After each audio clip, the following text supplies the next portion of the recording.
Let's play a game in English. Yes. Okay, before we start, just 1 or 2 rules. Right, here we go. Now, shall I explain in English or shall I explain the rules in their native language? Ooh, teacher dilemma. Hello, I'm Miranda and I teach young children English as a foreign language through drama.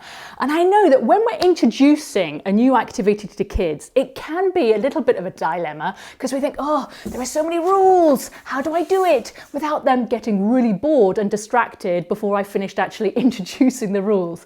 So I wanted to share with you a few tips of how you can start introducing new game rules for new activity very briefly so that your kids don't get too distracted and start wandering around doing something else before you've finished explaining.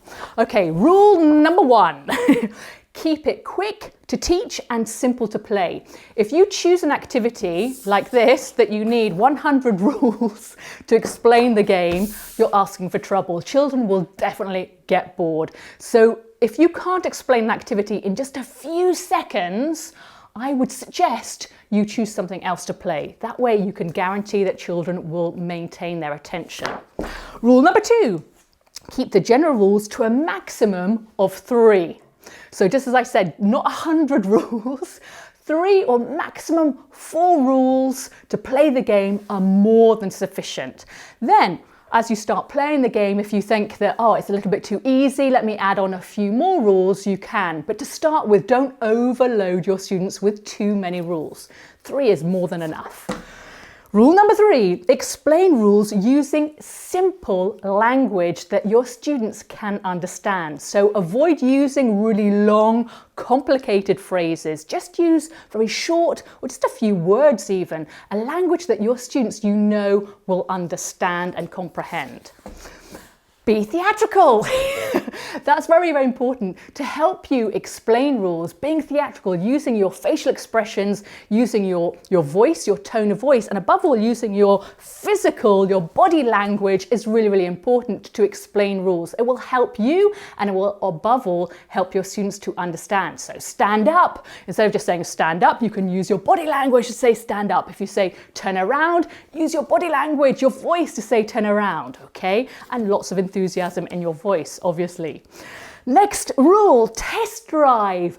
This is really important, especially if you're playing with teams, with older students, and you're splitting them into teams and they become a little bit competitive and they can win points from the game. I would always suggest that you test drive the game first of all. That way you can check that everybody has understood the rules and nobody loses points then. And then you can go ahead with playing it for real after you do the test drive. That's very useful. Next rule, if there is confusion, use keywords in their native language.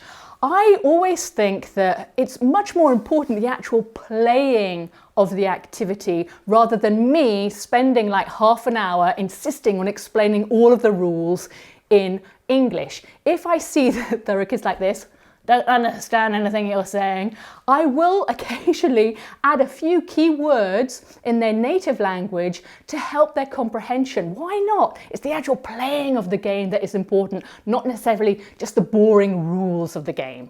Okay? And last rule, most important as well, is play along with your students. When your students see you really engaged, really enthusiastic about playing the activity, they magically will mirror your behaviour and they'll want to play along with you. If you're just standing there thinking, okay, right, go and play the game, go on, like that, they're not going to be so enthusiastic about playing. But as soon as you are energetic and say, yeah, okay, let's go, we're going to play this wonderful game, children think, oh yes, can't wait, and they'll want to be involved too. So here are some simple rules about introducing new activities to your kids. I hope you have fun. And until next time, remember, be theatrical.